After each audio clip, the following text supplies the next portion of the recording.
All right, so I have all the brake lines installed. Right now I'm waiting for the rear upper left brake line hose to come in. The original hose that I got was incorrect from Dorman. I called the brake line dude and he sent me a replacement. That didn't fit. I bought one from Dorman. That didn't fit, so I'm going through another vendor for the rear upper left brake line hose. When it comes to those upper brake line hoses, guys, you want to take them and check that they fit and screw into your intermediate lines so that you avoid the situation that I just went into. Also, a good thing is when you get these brake lines, spray some carb cleaner inside your brake lines, and you can use a compressor and blow compress air just in case there's any type of gunk that may have built up inside your brake lines. This process can be very intimidating, doing these brake lines. So what I recommend is, if you have the room, when you get your brake line kit from your supplier, is set out your brake lines. Yes, they are going to be labeled, but it can be massively intimidating, all of these brake lines. I get it. I just did this project myself. This was a massive undertaking, massive. So your brake lines, you don't need to take the tires off. You are going to need to take off the front bumper. You are going to need to remove the fuel tank. If you are dropping the fuel tank and you haven't done so before, now's a good time to install a new fuel pump. I have videos on my channel on how to complete that process. When it comes to the front brake line hoses, the front are different from the rear. The front left is different from the front right. So we can set those out. We can set those out in the rear as well. Your rear brake line hoses, there's a small one that goes like this, and there's another small one that kind of goes like that. We can set those out in the rear. We have two upper hoses that go like this. We can set those out in the middle rear of our setup section.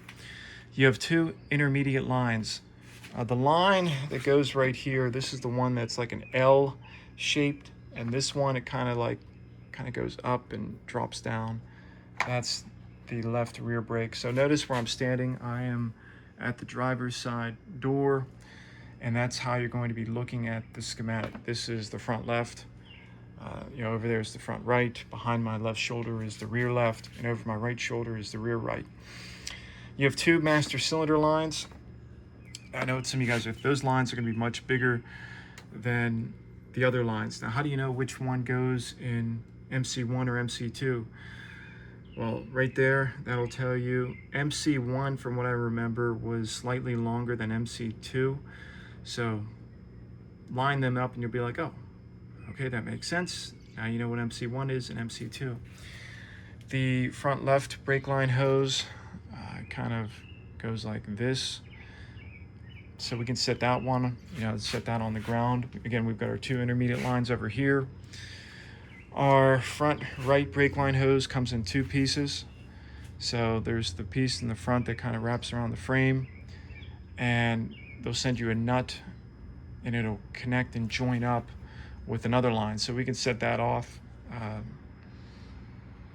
together. So now all your brake lines are organized. Now I know some of you guys are thinking, how do you know where to run all these brake lines underneath the vehicle? And I did make some mistakes in that process. So let's start off with, again, this is the top of that section. And this section right here, this is the rear. Let's start off with the rear of the vehicle. All right, install your brake line hoses. You're running your two upper intermediate ones. This one right here, this is the one that's kind of like an L. This one is the rear right brake, so that'll be over my right shoulder. This one wraps along this side of the frame. The left rear brake, this one kind of goes up and over and down. This one is going to run on the inside of the frame going back. Big pro tip, you want to make sure those two intermediate lines that go like this, up and over, tie them in when you get your brake lines. Make sure they fit, because the part that I got from this kit originally didn't fit. I ordered the guy sent me a new part that didn't fit. I ordered a new part from Dorman that didn't fit. So I'm on my 4th upper brake line hose. That'll be here tomorrow. Okay, so attempt to screw those in. Make sure they fit for the intermediate lines into those two. Oh boy, it's been a long day. Those two upper brake line hoses.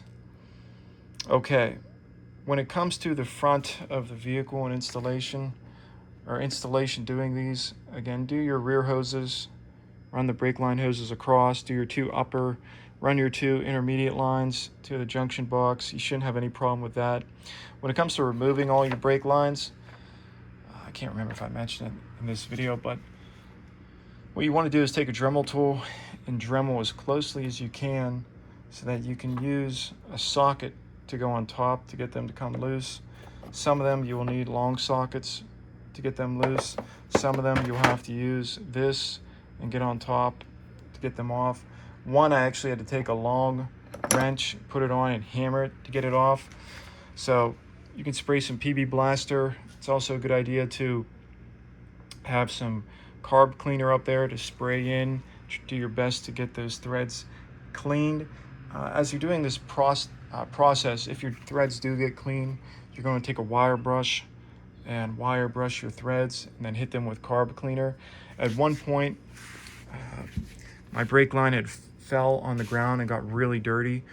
So what you can do is get a compressor and spray some carb cleaner into the line and then blow air through the line. Actually, what I do recommend is that when you get your brake lines set up, guys, spray some carb cleaner into all your brake lines and then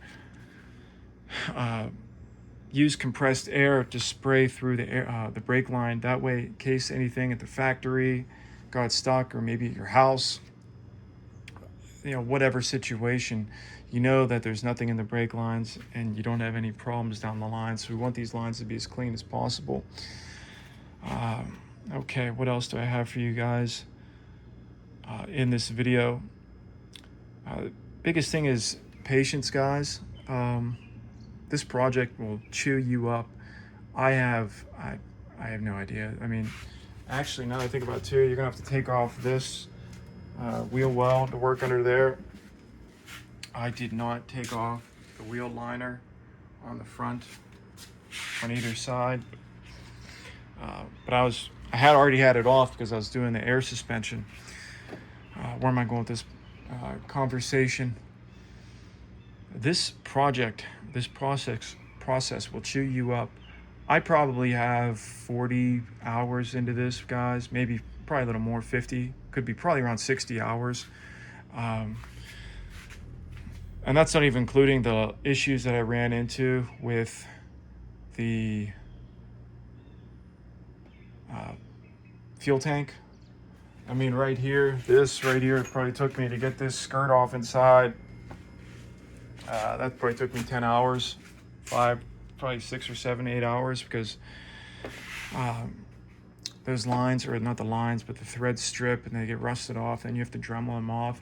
So like, don't underestimate this, guys. If somebody says, oh, this is just super easy, guys, and it takes a day, or it's only going to take a weekend, do not listen to them. I've been on this project for probably 3 weeks now, guys, chipping away at this thing. It might even been 4 weeks, almost a month, just running into hiccups, ordering parts. So again, don't underestimate this process. Now, something else is that when it comes to brake line installation, I'd recommend doing the rear of the vehicle first. Gets your confidence up and it eliminates brake lines from your section.